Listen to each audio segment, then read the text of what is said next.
Kraft presents The Great Gildersleeve.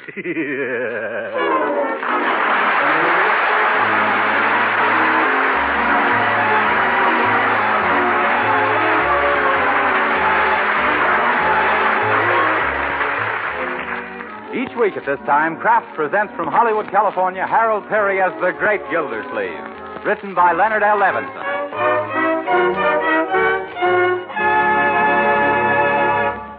We'll hear from the great Gildersleeve in just a moment. But first, here's something I'd certainly be puzzling about if I were a housewife these days, and that's the problem of how to serve my family all the wholesome, nutritious foods they need and still keep within my budget. Well, here's one way to help solve that problem, and it's a mighty pleasant way, too.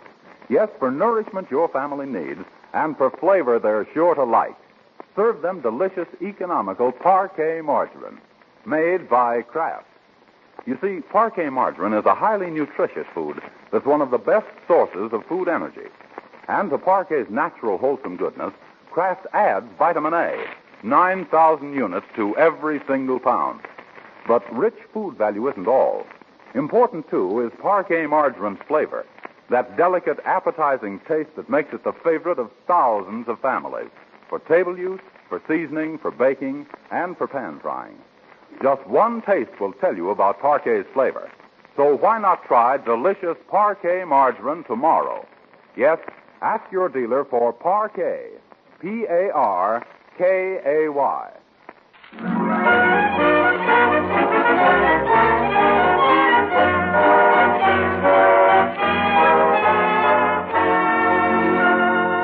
And now let's visit our friend, the great Gildersleeve.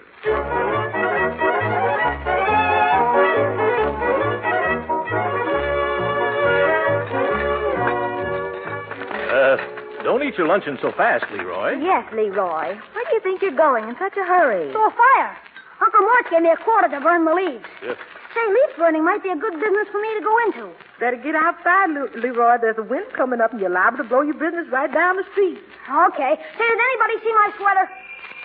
Excuse me while I finish this front door. Yeah. Hello, Bertie. Mr. Gildersleeve in? Yes, Mr. Will. Just finishing lunch. Come on in, Judge. Thank you. Well, hello, Ted. Hello, Judge Hooker. This is an unexpected pleasure. Would you gentlemen care to indulge in a cup of coffee? No, only going to stay a moment. Mr. Wills and I have a little matter we want to discuss with you, Gildersleeve, in confidence. Oh, surely. Let's go into the library. Thank you. Well, Leroy, what are you looking for? My sweater. I left it here somewhere. Yes, on my moose head. That's no place for a sweater. I put it in your room. Thanks. Oh, hi, Judge Hooker. Hello, Ted. Now, Leroy. Say, who do you think's going to win the game tomorrow? Leroy, we've got some business to talk over. Now, please imitate a priority and make yourself scarce. 23 skidoo. 23 skidoo. Yes, scram. I get you. 23 skidoo. Must be a new kind of jive. Wait till I spring that one on the jack. Yes, jive. Well, now that we're alone, let's get to the point. Yes, let's get right to the point, Judge. What is the point? Well, Ted tells me that you're interested in civic and municipal affairs. Yes, I am. It was Thomas Jefferson who said, or was it Benjamin Franklin? No, it was Thomas Jefferson who said, what did he say? Well, whatever it was, you can be sure it was right to the point, Judge. We've got an organization here in Summerfield, Gildersleeve, known as the CGA. Yeah? We strive to make our city a finer and cleaner place to live in, and now that you've become a resident of Summerfield, we want you as a member. Well, that's a great honor. I'm not sure that I deserve it, Judge. By the way, what is the CGA? The Clean Government Association, TP. Oh. I suggested that you were just the man to add the proper weight. Yeah? The proper weight in the right places. Right places, yeah. We want you to head the committee investigating conditions at our city jail. Oh, well, city jail, eh? Well, thanks. What's wrong down there? If I told you what's going on, it'd make your mustache curl. Yeah, the place can't hold on to its guests. What's the trouble? Poor service? No, prisoners keep escaping. Turnover is suspiciously high. Oh. We're getting ready to demand a cleanup. We want to get rid of the jailer. Everybody says he's made the place what it is. Yeah. Well, it sounds like he's created quite a stir. But we've got no evidence that we can put before the grand jury. Oh. We need the testimony of a reputable citizen who can gather the facts secretly. Well, now, how could we do that? One of our members offered to have himself arrested on some minor charge just so that he could get inside information. A splendid idea. Yeah, it would have been, except everybody knows him. The jailer and his gang would smell a rat. In fact, all our members are prominent, well-known citizens. Oh, that's too bad. Would have been a peachy plan. Well, if there was some good, substantial citizen who was new here in Summerfield. Yes, who wouldn't be recognized when he broke some petty law and landed in jail. Oh, that's right. A new man. A very excellent... Oh, no, you don't. I can see what's coming. I'm the guy you're leading up to. I won't do it. Pull your chin in, Gildersleeve. I'm disappointed in you. I thought you were going to be a useful citizen. But I don't like jails. What's wrong with them? I don't want to find out what's wrong with them. For one thing, they're too confining. They give me claustrophobia. Oh, poppycock. That's just your imagination. It is not. I've got claustrophobia so bad I can't even wear a double-breasted vest. But you're just the man we need. Where else can we find someone with your alertness and intelligence and daring? No place. Thanks for the compliment, Ted. I appreciate the honor, too. But no matter how thin you slice it, it's still 30 days in the clink. Oh, what's the use, Ted? He's all bull and bellow. No beef and brawn. No, look here, you. One more crack like that, and I'll fracture your skull with a hot marshmallow. Gildersleeve, you couldn't fracture a poached egg without getting winded. Why, you little legal linthead, I've got a good idea. Oh, you haven't had a good idea since you put on long pants. That settles it, Ted. Don't hold me back. I'm good. Gentlemen, please. This is a meeting about law and order. Well, just because he's the law, he can't order me around. I am not trying to order you around, Gildy, old man. Oh, so now I'm an old man, am I? Stop acting like a baby. Yeah, I did. If you had any gumption, you'd help us clean up this town, Gildersleeve. It could lead to a long and honorable civic career. Someday they'd put your statue in the park. Yeah? Who knows? Maybe they'd even name the park after you. Think of it. The Throckmorton P. Gildersleeve Memorial Park. Memorial Park? You quit burying me. I'm not dead yet. But this plan is foolproof, TP. The minute you have all the evidence, let us know, and Judge Hooker will get you out of jail with a writ of habeas corpus. Sure. You see? Oh, will you do it? What do you say, TP? Well, I didn't know about that, the habeas about that. Then you'll do it? Well, if I really can make this town a cleaner, finer place to live in, yes. Ooh, what am I saying? I knew he'd do it, Ted. Well, what's our first move? Gildy's got to get himself arrested for some minor offense. Now, let's see. What could he do? I know. Go downtown Gildersleeve and pick a fight with a policeman. Talk back. Make him mad. Sass him. Say, that's something I've always wanted to do. Sass a cop. This is going to be fun. Yeah, maybe. Better pick a small cop. Oh, yeah. Well, if everything's settled, I'll drive you home, Judge. All right now, boys. And don't forget, Hooker, when I give the CGA the SOS, you get me out PDQ.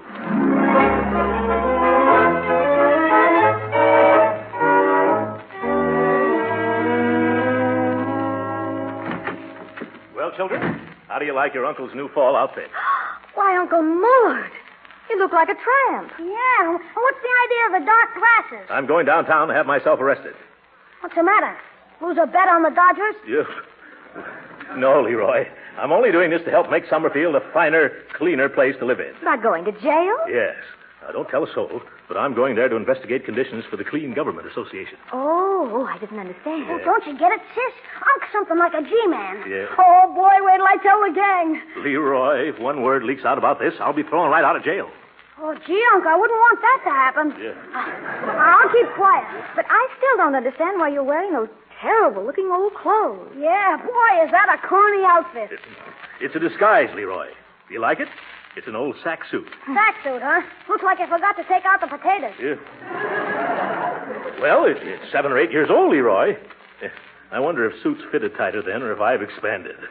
You shouldn't wear those pants, Uncle Mort. Huh? You can't stand up in jail all the time. Yeah. Excuse me, Miss Marge. Who that man? What you want with these children? Go away, you tramp. Take it easy, Bertie. It's me, Mr. Gildersleeve. You sure? Why, of course. Well, you done frightened me from here to Christmas. What you doing dressed up like a scarecrow, only not so skinny? Well, Bertie, the truth of the matter is... Oh, don't tell her, Uncle Mort. You know how women are. They can't keep a secret. Yeah. She'll be telling it all around town before you even get to jail. Jail? Who's going to jail? You, Mr. Gildersleeve? What for you going to the pokey?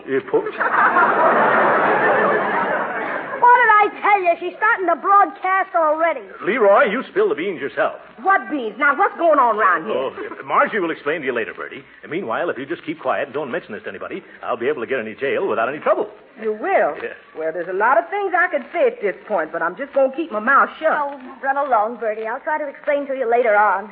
If I ever find out myself. Yeah. Okay, but I got a feeling in my bones, and it ain't rheumatism. Yeah. Well, what do you think, children? Do I look shabby enough? Sure, you look pretty good. That is pretty bad, pretty good. Don't you think so, Marge? Well, I don't know. There's something that doesn't quite fit in with the rest. Oh, yes, your mustache. That's it. Now, see here, Marjorie. I'm not going to shave off my mustache, even if it means I won't be able to get into that jail. Oh, you needn't shave it. Just trim it a little so it won't look so dapper. No. Yes, now come on. Here's a pair of manicure. Nothing doing, Marjorie. Don't you dare touch a hair. Hold his head, Leroy. Okay, sis. Hold still, Uncle. Oh, Leroy, stop that. Quit. Cut it out, Hold children. it, Uncle. Hold It's taken me years to stop, Marjorie. You'll ruin the shape. Hold still, Uncle. Stop it. Leave my mustache alone. Oh, that's my nose you're trimming.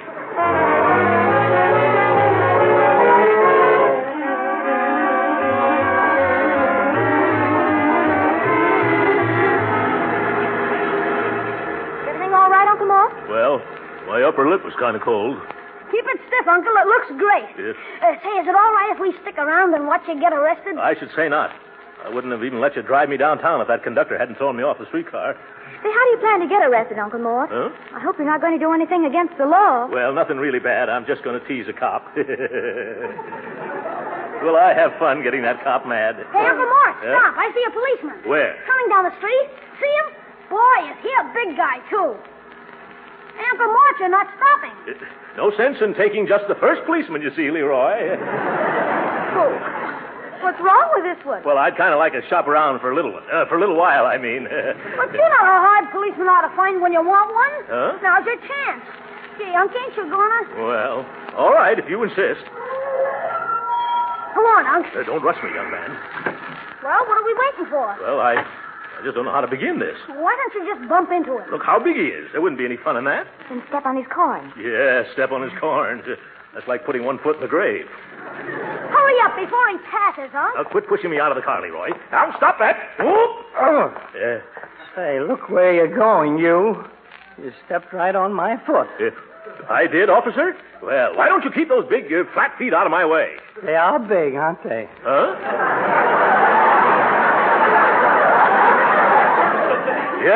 Yes, they are big.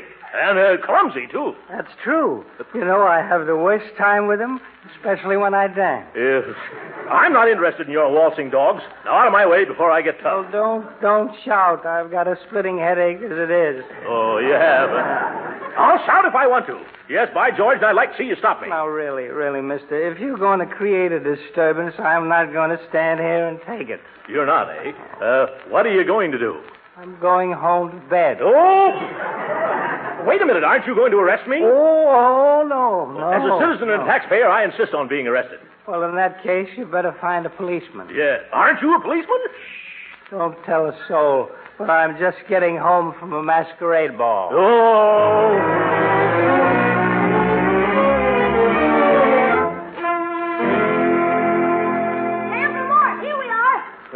I wish you two children would stop following me around. You're just a jinx. Oh. No matter what I try, I can't get myself arrested. Well, did you walk on the grass in the park and pick the flowers like I told you to do? Yes, but that didn't work. Well, you should have waited till you saw a policeman. I did, and all he did was wink at me.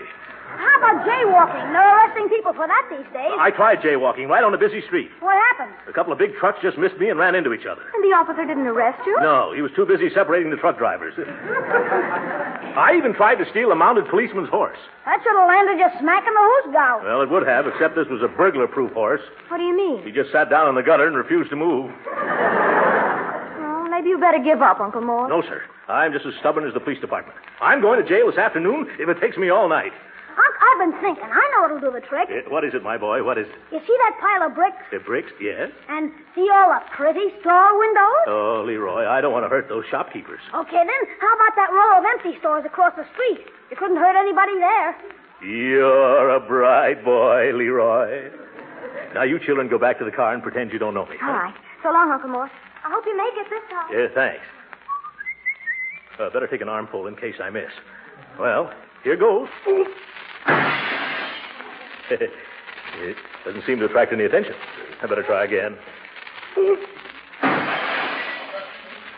What kind of a neighborhood is this? Well, I'll wake him up this time. Whoop! Whoop! This is fun. Whoop! What's wrong, Marjorie? Look at the signs in those windows you broke. Signs? Where? Oh, yes. These stores for rent by the Forrester Estate. Throckmorton P. Gildersleeve, agent. Oh, my.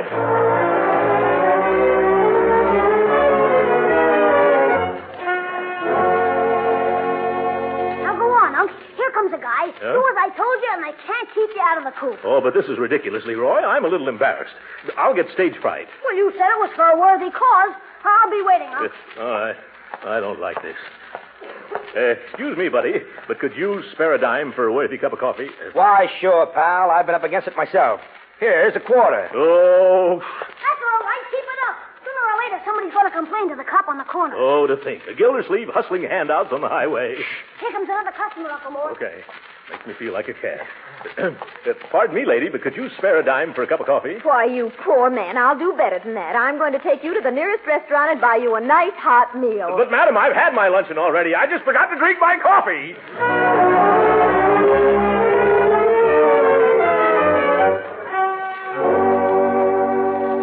No, Leroy, I simply refuse to ask another person for another dime for another cup of coffee. Why, I've collected over $7 already. Here, to give it to some worthy charity. Start a fund to buy glasses for nearsighted policemen. What are you going to do now? I'm giving up. I never knew it'd be so hard to get yourself arrested. Come on. Your sister's waiting in the car. Oh, look, that lady dropped her purse. Hand it here, Leroy. Thanks. Which lady was it, Unc? The one with a hat like a waffle. Hey, lady! Leroy, you go to the car while I run ahead and give it back to her. Lady! Oh, lady! Lady! Oh, lady! Lady, I've been whistling at you for a block. I heard you. How dare you follow me? I wasn't following you. I was trying to catch you. What? Here's your purse, lady. You dropped it back there. I did not. But I thought I saw you. I have my purse right here in my hand. What? That was just an excuse to stop me and try to flirt, you masher. Masher? Who, me? Yes. A girl isn't safe anymore with wolves like you roaming the streets. Wolves? No, see here. I wish there was a policeman around. I'd teach you a lesson. Quiet, lady. You're attracting a crowd. Why, you ought to be ashamed. Whistling and shouting at a poor girl. Girl? You wouldn't be so bold and sassy if my brother-in-law was here to protect me. Oh, my God. Excuse me, lady. Maybe I can help you. Quiet, please, quiet. Yes, quiet. What's wrong? This man is bothering me. I am not. Move on, bum. You're bothering the lady. But I just ran after her. It bothered her. Now run away. But I want to give her this purse. I don't want your old purse. My purse? She says she don't want your purse. Now beat it. All right, mister. If you... Wait a second. Who are you to tell me I should beat it? I'm a deputy sheriff, see? Now, if you don't want to be pulled in for mashing... But I swear, Miss... He's got my purse. Oh, is this your purse? Well, I thought it belonged to the other lady. Stealing ladies' pocketbooks, too, huh? Huh? Now I got you on 2 charges. Mashing and purse snatching. Oh, but I tell you, Deputy, I'm innocent. Oh, yeah? Come on now, fatty. Let's go down to the sheriff's office. Well, I just saw it lying there on the sidewalk, mister, and I thought that... Are you coming quietly, or do I have to drag you to jail? I won't come quietly. You can't make me... If...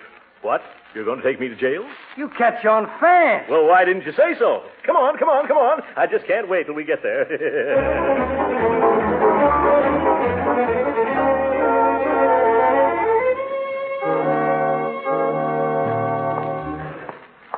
In here, fatso. If that's so.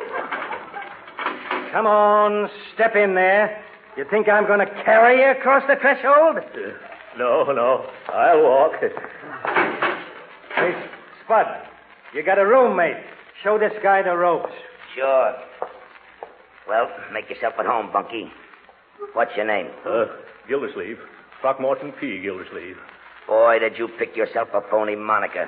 What? Nobody'd ever believe that one. But I assure you, sir, that's my name. Look here, Spud. I don't want to stay around here a moment longer than I have to. Who does? How's the chances of getting out? I don't know. You got a good lawyer? No. I mean, how's chances of escaping? You mean take it on the lam? Well, if you want to be technical, yes. Not a chance in the world, Bunky. This joint is airtight. Shh. But I've heard otherwise. Yeah, sure, so did I. But I'm still here. What? Why, I bet I tried everything. And I know all the tricks. You do? Yeah, that's why I'm here. Oh. On account of busting out of all the other joints. But I was told that lots of you robber chaps got free. Then somebody gave you a bum steer, pal. Huh? Why, this is the place that gave him the idea for Alcatraz. Oh, my goodness. Nobody's ever cracked this jug. Oh, I can hardly believe that. Oh, no? Huh? Well, I'll show you. Hey, deputy. You. Yeah? What is it, Spud? Anybody ever escape out of this cooler? No, nobody's ever escaped out of this cooler. Oh. Hey, Gildersleeve. Yes, sir? You got visitors. Oh, thank you. Come on. A fine mess Judge Hooker and Ted have gotten me into. A hot cooler. Hello, children. Are you all right, Uncle? Gee, you made it after all, didn't you, Unc? How did you manage to do it? Oh, it's a long story, Marjorie. Remind me to tell it to you some cold winter night when we've got nothing better to do. Now, I want you to get a hold of Ted and Judge Hooker. Yes? Tell them that their information was all wrong. Nobody's ever escaped out of this cooler. You mean you're just been wasting your time? That's it exactly, Leroy. Now, you tell them to get me out of this rabbit hutch quick like a bunny.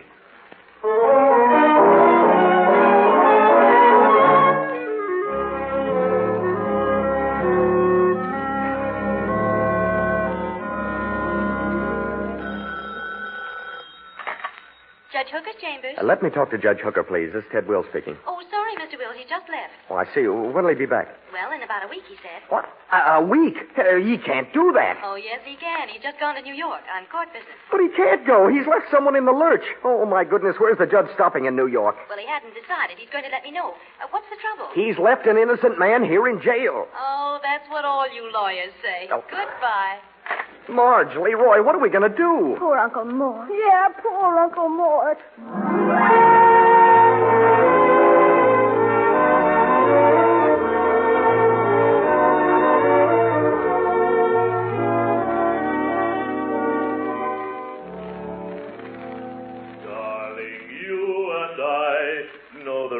Why I'm going to get out of this jail by and by. Oh, stop it, Throckmorton, stop it. That's all you've been doing all day long. What are you so cheerful about? You'll soon see, Spud. I'll be out of here quicker than you can walk across this cell. Yeah, well, cut out that singing. I'm punished enough without that. I can't help it. I'm so happy about leaving this place, I've just got to sing. Darling, you and I know... Hey, Gildersleeve. Huh? You got a visitor. Oh, you see, Spud? What did I tell you? Thank you, Deputy. Darling, you and I know the reason why I'm such a happy guy. Oh, well, hello, Bertie. I'm glad to see you. Where is everybody? They was afraid to come down, Mr. Gildersleeve. Afraid? What were they afraid of? Afraid of you. They sent me down to break the bad news. What bad news? Judge Hooker done forgot all about you and went to New York for a week. What? Yes, sir. I told you something bad was going to happen. He can't do this to me. Bertie, did you ring me a habeas corpus? I'm sorry, Mr. Gildersleeve. All I brought you was a roast chicken. I don't want a roast chicken. Hey, I do want a roast chicken. Where is it? The man at the door, he done took it away from me. Why, that petty chiseler. But I don't think he's going to enjoy eating it. Why not? I stuffed it with some little sauce, some fries, and a little gun.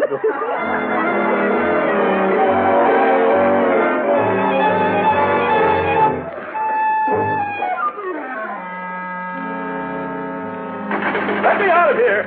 You can't keep me in here. It's against the law. Throckmorton, if you don't shut up, the warden's going to send you to solitary. Let him send me to any place, as long as it's out of here. You know, you're the screwiest cellmate I ever roomed with, Bunky. Yeah? The other prisoners are circulating a petition demanding your removal. Oh. Now, why don't you just sit down like a good little fella and write another letter to the newspaper? No, I've been framed and double-crossed, and they were going to name a statue after me in a memorial park. I'm really a member of the Clean Government Association. Well, you certainly don't act like it. Huh? In the past 3 days, you've tried to set the cell on fire 4 times. Yeah. And the rest of the time, you're either trying to bribe the guards or you're organizing a jailbreak. Gildersleeve, you ain't playing the game.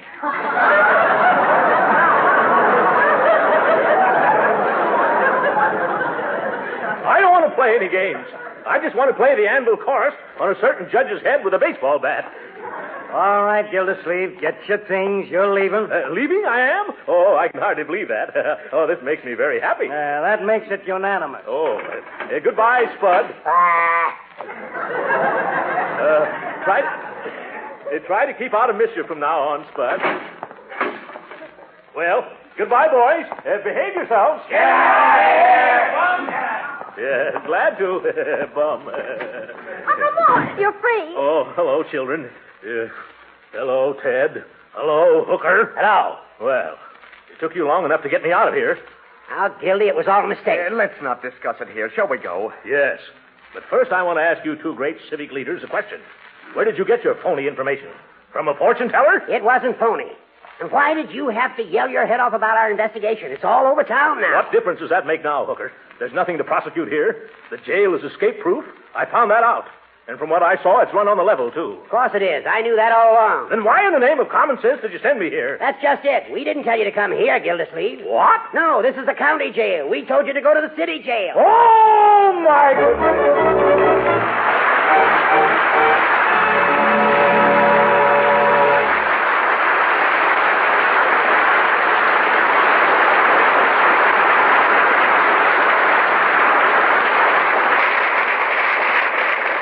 The great Gildersleeve will be with us again in a few minutes. But right now, I wonder how many of you housewives baked a cake or some cookies yesterday for your Sunday dinner today. A lot of you did, I'm sure, because there's just nothing like that real home-baked flavor. Well, here's a hint for the next time you bake. For luscious extra flavor in cookies, cakes, or pastries, use delicious Parquet margarine for the shortening. You see, Parquet margarine is a genuine flavor shortening, not just a bland, tasteless fat. Yes, the same delicious flavor that makes Parquet grand for table use makes it marvelous for baking, too. And that's why so many women also use Parquet margarine for seasoning hot vegetables and for pan frying. But whether you use Parquet margarine at the table, for seasoning, for baking, or for pan frying, you're adding valuable nourishment to your family's diet. And every pound of Parquet contains 9,000 units of vitamin A. And remember, good as Parquet tastes and nourishing as it is, Parquet is so economical, you can use all you want.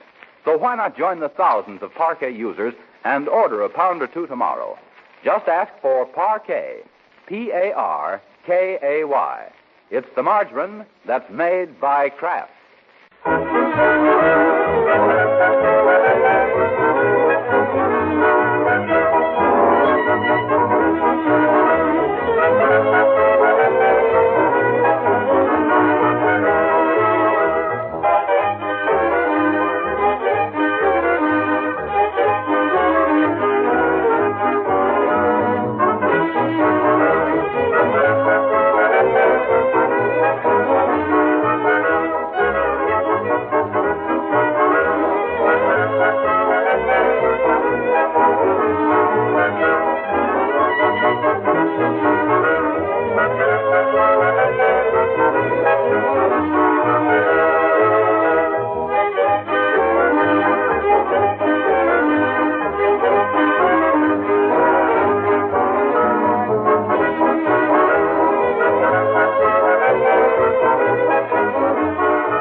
Hello?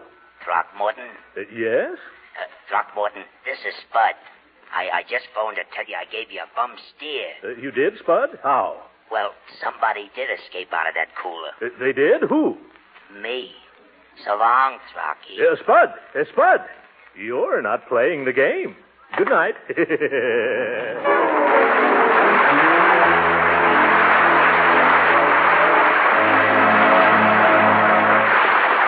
Original music heard on this program was composed and conducted by William Randolph. This is Jim Bannon speaking for the Kraft Cheese Company and inviting you to be with us again next week at the same time for the further adventures of the Great Gildersleeve. This is the National Broadcasting Company.